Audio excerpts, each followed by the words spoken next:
Once upon a time, having sex before marriage brought shame, not just from family, but from society, religion, and even the law. Today, that shame is nearly gone. But when did everything change? In the early Christian world, sexual ethics were clear. Sex belonged in marriage. Anything outside of that was sin.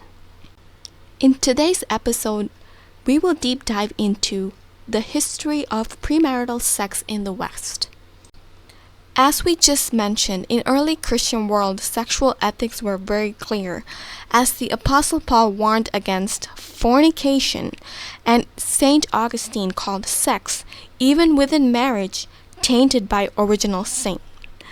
Virginity was sacred, celibacy even holier.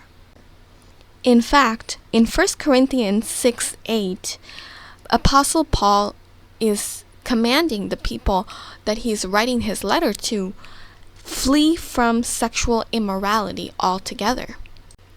Fast forward to the Middle Ages, the Catholic Church governed more than souls. It shaped culture, politics, and morality. Premarital sex wasn't just shameful at this point in time. It was a crime in some regions. Canon law, church courts, and public penance kept sexual behavior in line. During the time of Reformation, Martin Luther nailed his 95 Theses to the door. He did reform theology, but not sexual standards. The reformers shifted focus from celibacy to marriage, but sex outside marriage still condemned. And I quote, "Marriage is the only holy place for sex," says Martin Luther.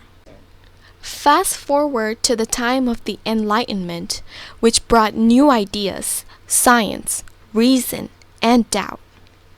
Some thinkers began to criticize religious authority, but even then, society remained conservative. Premarital sex was happening, but hidden in the shadows.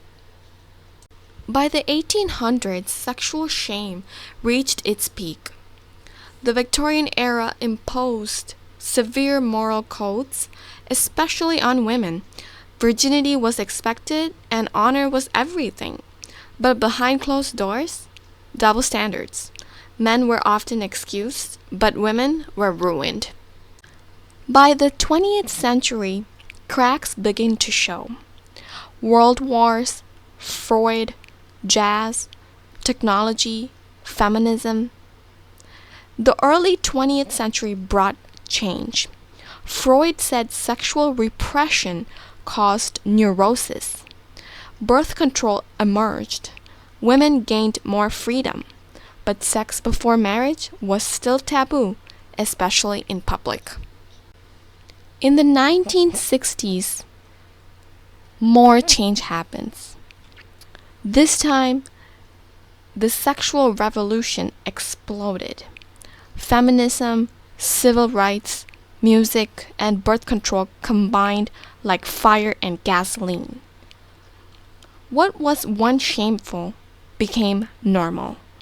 Premarital sex was no longer rebellion, it was freedom. Now, here we are, in the 21st century. Premarital sex is accepted in most of the West. But questions still remain. Does freedom come at a cost? Like mental health, commitment, purpose? Even in a world without shame, many are still searching for meaning. If you look at the statistics from the past 5 or so years, or even 10 years, as of 2023, approximately 40% of the births in US were to unmarried women. That is up from around 28% in 1990.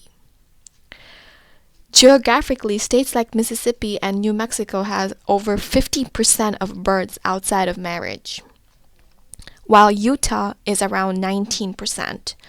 because it's reflecting cultural and religious influences. From these statistics alone, we could deduce the fact that the new generation does not value marriage or sex within marriage. Sex is something that is freely given to a person without commitment or honor. In 1 Corinthians 6:18 through 20, Paul says to flee from sexual immorality. You're not your own, you were bought with a price. So the Bible's view has never really changed. But as we saw in this documentary, society's view on premarital sex has. Where we go from here depends on who we listen to. I want to encourage my viewers to read your Bible and ask the Lord for guidance before you decide to give away your body to anyone that you feel like it, because feelings are not truth. Seek truth, and you shall find it through Jesus Christ alone. Subscribe for more truth-based documentaries, and leave a comment on whether or not modern freedom, especially with sex, has helped us more or hurt us more.